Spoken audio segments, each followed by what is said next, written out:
Matt, good morning. Morning. How are you doing?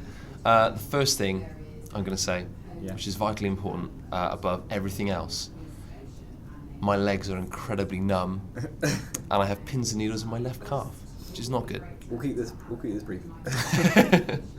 No, I'm just I spent last night and the first thing this morning putting together storyboards and sketches of animations of what our protagonist is going to be doing: jumping, running, blinking, and attacking, like a slash attacking motion. So I've storyboarded that, which you can kind of see here, just about, and I'm now drawing the final images of that animation. So I've just done the jumping one. Shall I model it for you? Yeah, do it. This is the sketch of the jumping motion, quite stripped down, but as you can see, it changes.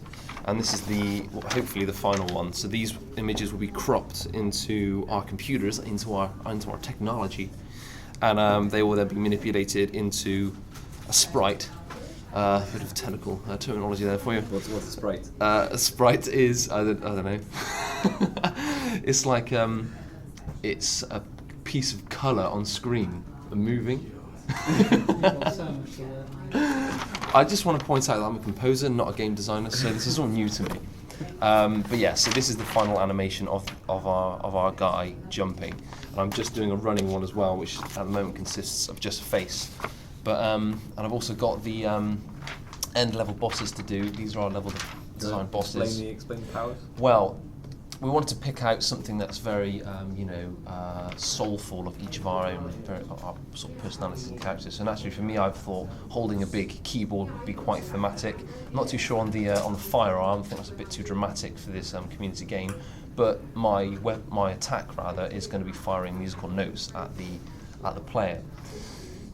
Going back to what I was saying about having thematic abilities and personalities actually to us, I don't remember John being telekinetic, but nonetheless, he actually has that ability and also has the eyes of a lizard, so he's going to be doing that. We're going to hopefully be incorporating into the game a mechanic that forces the player to sort of play in reverse or something. It's going to affect their motion, as it were, so it's going to be quite tricky. Then you've got Crofty over here, Mr. Cool. He's going to have some shades, forever wearing 3D glasses. So I thought I'd stick those in. Any particular reason why he wears those? Well, I don't know. You'd have to ask him. I mean, he just turns up with 3D glasses, to be honest. It looks completely ridiculous. But whatever. I'm just not saying anything. But I have 2 sets of the same 3D glasses, which are totally fine, which I bought in a shop. And his ability is to... he has sound waves, so he kind of claps his hands together or smashes them on the floor, and then that sends out like a shock wave, a sound wave, which will, again... Kind of Donkey Kong-esque attack. Very Donkey Kong-esque, yeah, and that will affect the player in some way, shape, or form. Then we've got Boomstick over here, aka you, and you throw clipperboard things, movie clapperboards. Is that what you call them? I don't know. Clapperboards, yeah. So you throw these, and then, like in a kind of Pac-Man way, they will kind of like across the screen and attack the enemy, attack the good guy that way. So do you want to explain the hairstyle that you've given me? Well, again, we want to stick with even though these are complete caricatures of ourselves, but I wanted to pick out our most defining features. Me, I have, I don't know, scraggy hair. John has incredibly long hair.